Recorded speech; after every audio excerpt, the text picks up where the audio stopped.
চিকিৎসা খাতকে তৃণমূল পর্যায়ে শতভাগ পৌঁছে দিতে প্রধান উপদেষ্টার কাছে স্বাস্থ্য খাত সংস্কার কমিশন যে প্রস্তাবনা পেশ করেছে তা বাস্তবায়ন হলে চিকিৎসা ক্ষেত্রে আমূল পরিবর্তন আসবে বলে মন্তব্য করেছেন বিশেষজ্ঞরা। অত্যাবশ্যকীয় ওষুধের প্রাপ্যতা নিশ্চিত করা হলে চিকিৎসা সেবা নিয়ে অতীতের কালিমা মুছে মানসম্মত চিকিৎসা দেওয়া সম্ভব বলেও মনে করেন তারা। তাপস চন্দ্র দাসের ক্যামেরায় আবু সাইদপুর রিপোর্ট। জুলাই গণ অভ্যুত্থানে শেখ হাসিনা সরকারের পতনের পর অন্তর্বর্তীকালীন সরকারের প্রধান উপদেষ্টা ডক্টর মোহাম্মদ ইউনূসের নেতৃত্বে জাতীয় অধ্যাপক এ.কে আজাদ খানকে কমিশন প্রদান করে 12 সদস্যের স্বাস্থ্য কমিশন গঠন করেন, যার কাজেই অতীতের কালিমা মুছে স্বাস্থ্য খাতকে নতুন করে ঢেলে সাজানো। প্রধান উপদেষ্টার এই উদ্যোগটা আসলে বাস্তবসম্মত এবং এটা খুবই গুরুত্বপূর্ণ আমাদের দেশের জন্য, এবং এটা যদি মাঠ পর্যায়ে যায় এটা আসলে তৃণমূল পর্যায়ে যারা যারা আছে সবাই খুব উপকৃত হবে। স্বাস্থ্য খাতের সংস্কারের কমিশনকে আমরাও এটা ধন্যবাদ জানাই তাদেরকেও যে তারা এটা সুন্দর একটা উদ্যোগ নিছে। আর এরই ধারাবাহিকতায় গেল 5 মে বাংলাদেশ স্বাস্থ্য কমিশন প্রধান উপদেষ্টা ডক্টর মোহাম্মদ ইউনূসের কাছে সংস্কার প্রস্তাব দাখিল করেন। আমরা প্রপোজ করেছি যে একটা বাংলাদেশ স্বাস্থ্য কমিশন যে ওভারসি করবে, পলিসিস্টেম হিসেবে আলাপ করবে, আর একটা হলো স্বাস্থ্য সেবা বিভাগ, সেটা কিন্তু দাখিলকৃত এই প্রস্তাবনা দ্রুত বাস্তবায়নের পরামর্শ দিয়েছেন স্বাস্থ্য বিশেষজ্ঞ ও গবেষক অধ্যাপক খন্দকার জিয়াউল ইসলাম জিয়া। স্বাস্থ্য বীমার উপর গুরুত্ব আরোপ করে তিনি বলেন, এসব প্রস্তাবনা বাস্তবায়ন হলে দেশের চিকিৎসা ক্ষেত্রে আমূল পরিবর্তন ঘটবে। সেবা প্রদানের ক্ষেত্রে যে প্রতিষ্ঠানগুলি আছে সেগুলিকে একটা বিজ্ঞানধর্মী এবং গবেষণাধর্মী প্রকল্প হিসেবে গ্রহণ করতে হবে। তাহলে সেখানে যদি একটি স্বাস্থ্য বীমা আমাদের দেশে চালু থাকে, তাহলে বীমার আয়তায় সেই ব্যক্তিটি বা পরিবারটি স্বাস্থ্যসেবা গ্রহণ করতে পারবে না। সংস্কার কমিশনে তারা অনেকগুলি দিক নির্দেশনা দিয়েছেন সরকারকে। সেই নির্দেশনাগুলি যদি বাস্তবায়ন করা সম্ভব হয় তাহলে স্বাস্থ্য ব্যবস্থাকে পরিবর্তন এবং জনগণের স্বাস্থ্যসেবা নিশ্চিত করা সম্ভব। আর বাংলাদেশ মেডিকেল বিশ্ববিদ্যালয়ের পরিচালক ব্রিগেডিয়ার জেনারেল আবু নোমান মোহাম্মদ মসলিউদ্দিন বলেন, প্রস্তাবিত রূপান্তর প্রক্রিয়া স্বাস্থ্য খাতকে আরও গতিশীল করবে। এতে চিকিৎসা খাতে ফিরে আসবে পেশাগত নিরপেক্ষতা ও স্থিতিশীলতা। সংস্কার কমিশনের যে প্রস্তাবনাগুলো দেওয়া আছে সেটা হচ্ছে প্রয়োজনীয় অত্যাবশ্যকীয় ওষুধগুলো নিশ্চিত করা তৃণমূল পর্যায়ে, এবং সমস্ত ওষুধগুলোর মধ্যে আমরা জেনেরিক নেম আকারে প্রকাশ করা, এবং যে সমস্ত জায়গাগুলোতে ওষুধগুলো দেওয়া হবে সেগুলোর জেনেরিক নেম অনুসারে জনগণের কাছে যাতে পৌঁছে দিতে পারে। যদি এটা নিশ্চিত করা যায় তাহলে কম মূল্যে ওষুধ জনগণ পাবে। এছাড়া একটা কমিশনের একটা প্রস্তাব আছে জাতীয় ফার্মেসি নেটওয়ার্ক। যদি এই নেটওয়ার্কের মাধ্যমে আমরা অনেক কম মূল্যে সাধারণ মানুষকে ওষুধ দিতে পারব। এছাড়া বর্তমানে ক্যান্সার, ডায়াবেটিস এবং হাইপারটেনশনের যে সমস্ত ওষুধগুলো আছে এগুলিকে যদি আমরা আরও স্বল্প মূল্যে সাধারণ মানুষকে দিতে পারি, বিশেষ করে এই সমস্ত রোগগুলি যেগুলি নন কমিউনিকেবল ডিজিজ দিতে পারি, তাহলে জনগণ আরও বেশি উপকৃত হবে। প্রধান উপদেষ্টার কাছে স্বাস্থ্য খাত সংস্কার কমিশন যে প্রতিবেদন দাখিল করেছেন এটি যদি পুরোপুরি বাস্তবায়ন করা যায় তাহলে তৃণমূল পর্যায়ের মতো যে মানুষের চিকিৎসা সেবার মৌলিক অধিকার সেটি যেমন একদিকে বাস্তবায়ন হবে, তেমনি অতীতের চিকিৎসা সেবা থেকে বঞ্চিত হওয়া মানুষগুলো তাদের সেই দুর্ভোগ থেকে লাঘব পাবে বলে মনে করেন চিকিৎসকরা। বাংলাদেশ মেডিকেল থেকে আবু সাইদপুর, মাই টিভি, ঢাকা। দেশ ছেড়েছেন সাবেক রাষ্ট্রপতি আব্দুল হামিদ। গত রাত 3টার দিকে থাই এয়ারওয়েজের একটি ফ্লাইটে হজরত শাহজালাল আন্তর্জাতিক বিমানবন্দর ত্যাগ করেন তিনি। ছাত্র জনতার অভ্যুত্থানে আওয়ামী লীগ সরকারের পতনের 9 মাস পর দেশ ছাড়লেন আব্দুল হামিদ। রাত 3টা 5 মিনিটে থাই এয়ারওয়েজের TG340 নম্বর ফ্লাইটে ব্যাংককের উদ্দেশ্যে ঢাকা ছাড়েন আব্দুল হামিদ। কিশোরগঞ্জে গত 4 আগস্ট বৈষম্য বিরোধী ছাত্র আন্দোলনের মিছিলে হামলা, গুলিসহ সন্ত্রাসী কার্যক্রমের অভিযোগে শেখ হাসিনা সহ 124 জনের নাম উল্লেখ করে এবং অজ্ঞাত আরও 250 জনের নামে মামলা হয়। গত 14 জানুয়ারি কিশোরগঞ্জ সদর থানায় হওয়া এই মামলায় সাবেক রাষ্ট্রপতি আব্দুল হামিদের নামও রয়েছে। তবে ইমিগ্রেশন কর্তৃপক্ষ জানিয়েছে দেশ ত্যাগে নিষেধাজ্ঞা না থাকায় সাবেক রাষ্ট্রপতিকে বিদেশ যেতে দেওয়া হয়েছে। এদিকে অন্তর্বর্তী সরকার এখন পর্যন্ত কি কি বিচার ও সংস্কার করেছে তা জানতে চেয়েছেন জাতীয় নাগরিক পার্টির মুখ্য সংগঠক হাসনাত আব্দুল্লাহ। বৃহস্পতিবার নিজের ভেরিফাইড ফেসবুক অ্যাকাউন্টে পোস্ট করে এসব বিষয়ে জানতে চান তিনি। হাসনাত লিখেন, খুনিকে দেশ থেকে নিরাপদে বেরিয়ে যাওয়ার সুযোগ দেয়া হয়, পুলিশ আসামি ধরলেও আদালত থেকে জামিন দেয়া হয়। দ্বিতীয় ট্রাইব্যুনাল জানুয়ারিতে হওয়ার কথা থাকলেও মে মাসে এসেও শুরু হয়নি। তা ইন্টেরিয়াম এখন পর্যন্ত কি বিচার ও সংস্কার করেছেন, যোগ করেন এনসিপির মুখ্য সংগঠক। দুর্নীতি ও অনিয়মের বিরুদ্ধে আওয়ামী লীগের যেসব নেতাকর্মীরা সরব ছিলেন তারা বিএনপির সদস্য হতে পারবেন বলে জানিয়েছেন বিএনপির সিনিয়র যুগ্ম মহাসচিব রুহুল কবির রিজভী আহমেদ। আর ভাইস চেয়ারম্যান শামসুজ্জামান দুদু বলেছেন, যত তাড়াতাড়ি নির্বাচন হবে ততই অন্তর্বর্তী সরকারের সম্মান বাড়বে। রাজধানীতে আলাদা অনুষ্ঠানে তারা এসব কথা বলেন। ইউসুফ আলী রিপোর্ট। সদস্য নবায়ন ও দলের প্রাথমিক সদস্য সংগ্রহের তথ্য জানাতে নয়াপল্টনে দলের কেন্দ্রীয় কার্যালয়ে সংবাদ সম্মেলনের আয়োজন করে বিএনপি। প্রাথমিক সদস্য নবায়নের জন্য দলের সিনিয়র যুগ্ম মহাসচিব রুহুল কবির রিজভী আহমেদ বলেন, আগামী 15 মে থেকে 15 জুলাই পর্যন্ত বিএনপির সদস্য নবায়ন এবং দলের প্রাথমিক সদস্য সংগ্রহ অভিযান চলবে। আওয়ামী লীগের আমলেও যারা হয়তো একসময় আওয়ামী লীগ করতেন, কিন্তু আওয়ামী লীগের এই দুঃশাসন, আওয়ামী লীগের বর্বরচিত কর্মকাণ্ড, লুটপাট, টাকা পাচার এটাকে পছন্দ করেনি, তারা আগেই আওয়ামী লীগ থেকে সরে গেছেন, তারা আসতে পারবে না কেন? এছাড়াও আমরা চাচ্ছি যে সমাজে যারা ফ্রেশ মানুষ, একজন ভদ্রলোক হয়তো রিটায়ার্ড করেছেন, তিনি অন্তরে লালন করেন, একজন শিক্ষক হতে পারেন, একজন গভর্নমেন্ট অফিসার হতে পারেন, একজন ব্যাংকার হতে পারেন, একজন কৃষক হতে পারেন, একজন শ্রমিক হতে পারেন। প্রাথমিক সদস্য যারা হবেন তাদেরকে এই ফর্মটা পূরণ করতে হবে। জাতীয় প্রেস ক্লাবে এক আলোচনা সভায় বক্তারা বলেন, নির্বাচনের মাধ্যমে জনগণের মতামতের প্রতিফলন ঘটাতে আওয়ামী লীগ সরকারকে ক্ষমতা থেকে হটানো হয়েছে। ষড়যন্ত্র হচ্ছে গণতন্ত্রের বিরুদ্ধে। হাসিনা করেছে 15-16 বছর ধরে, কোনোভাবেই সে নির্বাচন মানতে চায় না। একটা জালিয়াতির নির্বাচন করে বারবার তার চেহারা দেখলে মনে হয় যে একটা, বললে তো আপনারা অনেকে হয়তো অখুশি হতে পারে, ডাইনি সুলভ চেহারা। হাসিনা ডুবেছে হাসিনার কারণে, কোথায় যে গেছে আমরা খুঁজেও পাচ্ছি না। জোর যেখানে ওখানেই ষড়যন্ত্র, কাজেই অন্যায়ভাবে ক্ষমতা দখল করে রাখা দরকার নাই। আমরা বলি যতটুকু সময় আছে এই সময়ে যত ভালোভাবে বিদায় নিতে পারবে ততই মঙ্গল। আর ক্ষমতার লোভ যদি একবার পাওয়া যায় তাহলে কিন্তু শেখ হাসিনা। অপর অনুষ্ঠানে বিএনপির vice chairman advocate Ahmed Azam Khan বলেন, জাতীয় রাজস্ব বোর্ড বিলুপ্তি নয়, সংস্কার করতে হবে। বাংলাদেশে প্রতি বছর কম বেশি 3.5 লাখ কোটি টাকা ট্যাক্স আহরণ করা হয় বা আহরিত হয়।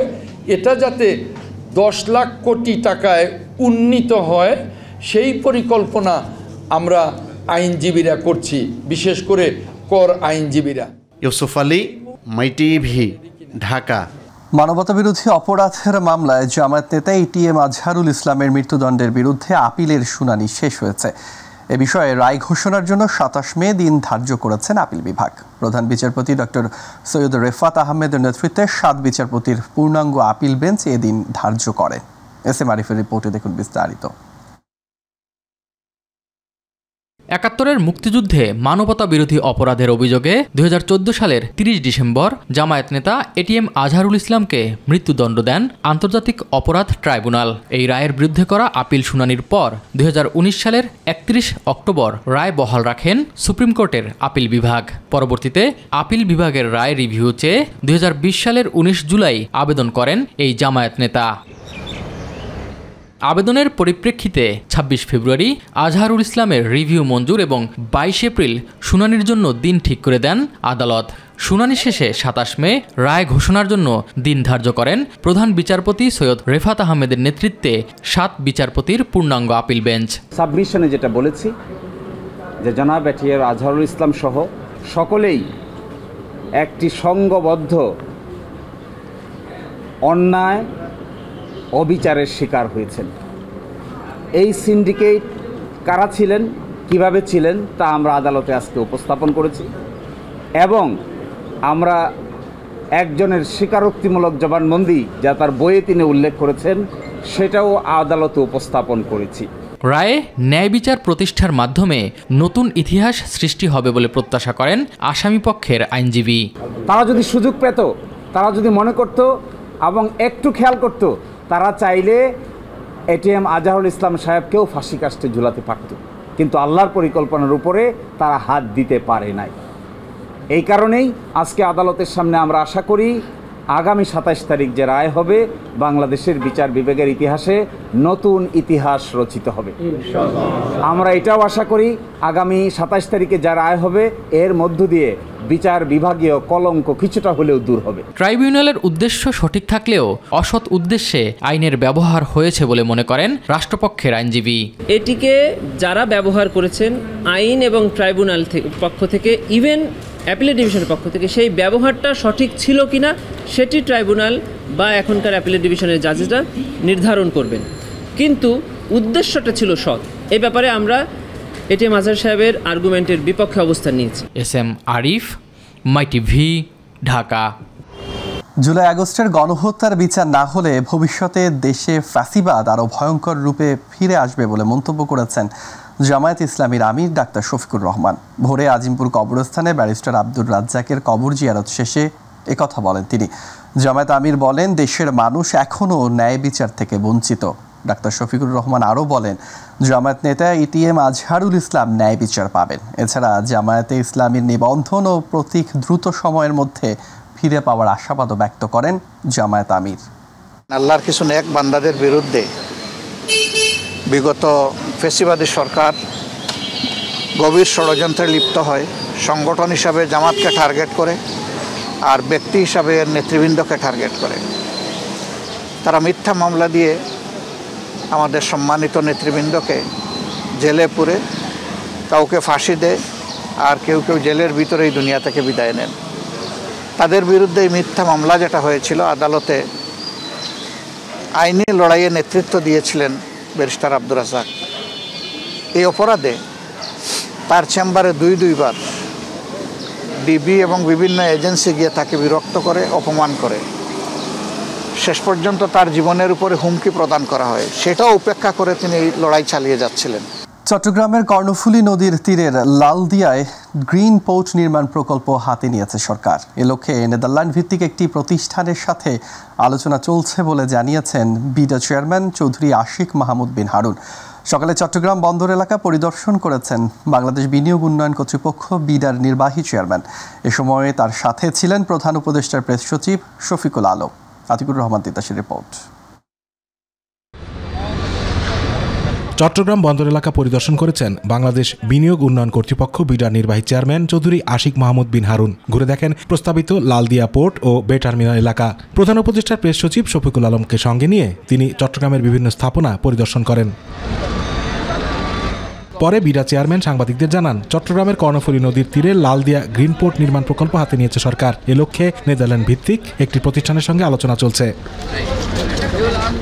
প্রায় $2 বিলিয়ন বিদেশি বিনিয়োগে মাস্টার প্রজেক্ট বে টার্মিনাল বাস্তবায়িত হয়ে গেলে 25,000 মানুষের কর্মসংস্থান হবে বলে আশা করেন বিডা চেয়ারম্যান। সিটি 1 সিটি 2তেই আমরা প্রায় $2 বিলিয়ন মতো একটা ফরেন ডিরেক্ট ইনভেস্টমেন্টের চেহারা দেখতে পাবো। 25,000 লোকের যদি কর্মসংস্থান হয়, তাদের সাথে 25,000 ফ্যামিলি, মিনিমাম 1 লাখ লোকের কথা বলা হচ্ছে, যারা এডিশনাল এই চিটাগং শহর এই এলাকায় এসে থাকা শুরু করবে, এই এলাকায় কাজ করবে। পরে চট্টগ্রামের একটি হোটেলে ব্যবসায়ী ও সুশীল সমাজের প্রতিনিধিদের সঙ্গে আলোচনায় অংশ নেন বিডার চেয়ারম্যান ও প্রধান উপদেষ্টার প্রেস সচিব শফিকুল আলম। এ সময় বাংলাদেশে কর্মসংস্থান সৃষ্টি ও বিনিয়োগ বাড়ানোই অন্তর্বর্তী সরকারের মূল উদ্দেশ্য বলে জানান প্রেস সচিব। বাংলাদেশ হিস্টোরিক্যালি গত 20, 25, 30 বছর আমরা যে ইনভেস্টমেন্টটা চেয়েছি সেটা আমরা আনতে পারিনি, ফলে জব গ্রোথটা সেভাবে হয়নি।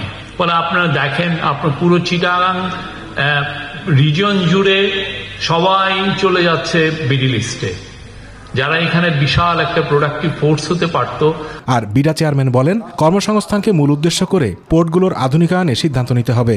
আমরা যদি এই পোর্টগুলো করতে পারি, আজকে আমরা যে নাম্বারটা শুনলাম যে শুধুমাত্র বে টার্মিনালেই 25,000 এডিশনাল কর্মসংস্থান হবে। Employment, I continue to say, is the biggest opportunity and the biggest challenge. পরে চট্টগ্রামের ব্যবসায়ীরা তাদের বিভিন্ন সুযোগ সুবিধা ও সমস্যার কথাগুলো অতিথিদের সামনে তুলে ধরেন। আজকে আমাদের চট্টগ্রাম বন্দর নিয়ে আতিকুর রহমান তিতাস, মাই টিভি। বাংলাদেশ সাড়া দিলেই তিস্তা প্রকল্পে সহায়তা দেবে চীন। প্রকল্পটির কাজ দ্রুত শুরু হবে বলেও আশা করেছে Beijing. Bangladesh institute of international and strategic studies আয়োজিত বাংলাদেশ চীন 50 বছর সম্পর্ক নিয়ে এক সেমিনারে এসব কথা বলেন ঢাকায় নিযুক্ত চীনের রাষ্ট্রদূত ইয়াও ওয়েন। এ সময় দুই দেশের সম্পর্ক, বিনিয়োগ, রোহিঙ্গা ইস্যু সহ বিভিন্ন বিষয়ে চীনের অবস্থান তুলে ধরেন তিনি। এছাড়া বাংলাদেশের স্বাধীনতা, সার্বভৌমত্ব রক্ষায় সবসময় চীন পাশে থাকবে বলেও উল্লেখ করেন রাষ্ট্রদূত। আফজাল হোসেনের রিপোর্ট। বাংলাদেশ চীন 50 বছর সম্পর্ক শীর্ষক সেমিনারে যোগ দিয়ে বাংলাদেশের সাথে চীনের সম্পর্ক, রোহিঙ্গা সমস্যা, পাক ভারত যুদ্ধ সহ সমসাময়িক বিষয়ে খোলামেলা আলোচনা করেন ঢাকায় নিযুক্ত চীনের রাষ্ট্রদূত ইয়াও ওয়েন। তিস্তা প্রকল্পে চীনের আগ্রহ রয়েছে। দেশটি যে কোনো সময় বাংলাদেশকে সহায়তা করতে প্রস্তুত বলে জানান ইয়াও ওয়েন। এছাড়া বাংলাদেশের সার্বভৌমত্ব রক্ষায় চীন সব সময় পাশে থাকবে বলে উল্লেখ করেন তিনি। In building this project, I should say China, we are ready. We are willing to offer our help. But now it is up to Bangladesh to make the decision. রোহিঙ্গাদের জন্য মানবিক করিডোর ইস্যুতে চীন জড়িত নয় বলে নিশ্চিত করেছেন চীনা রাষ্ট্রদূত। মিয়ানমারের সাথে আলোচনার মাধ্যমে রোহিঙ্গা সমস্যা সমাধান করার পরামর্শ দিয়েছেন তিনি। Definitely our efforts is not only between Myanmar military and Arakan army. Will also bring the other ethnic minority army group with Myanmar military for peace talks. So I can tell you, under our sponsorship, there are already a few rounds of peace talks between Myanmar army and the Arakan army. পাকিস্তানে ভারতের বিমান হামলাকে দুঃখজনক বলে মন্তব্য করেছেন ঢাকায় নিযুক্ত চীনের রাষ্ট্রদূত। উভয় পক্ষকে শান্ত থাকার আহ্বান জানান তিনি। Tensions between India and Pakistan continue to escalate. India launched military strikes on targets in Pakistan on the early morning of May 7. China finds that regrettable and is concerned about the ongoing situation. So China opposes all form of terrorism and call for an impartial investigation at early date.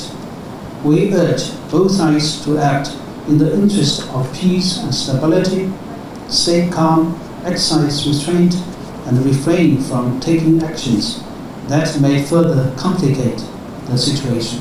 সেমিনারে মূল বক্তব্য উপস্থাপন করেন ঢাকা বিশ্ববিদ্যালয়ের আন্তর্জাতিক সম্পর্ক বিভাগের সাবেক অধ্যাপক। সেমিনারে মূল বক্তব্য উপস্থাপন করেন ঢাকা বিশ্ববিদ্যালয়ের আন্তর্জাতিক সম্পর্ক বিভাগের সাবেক অধ্যাপক ও আন্তর্জাতিক বিশ্লেষক ডক্টর ইমতিয়াজ আহমেদ।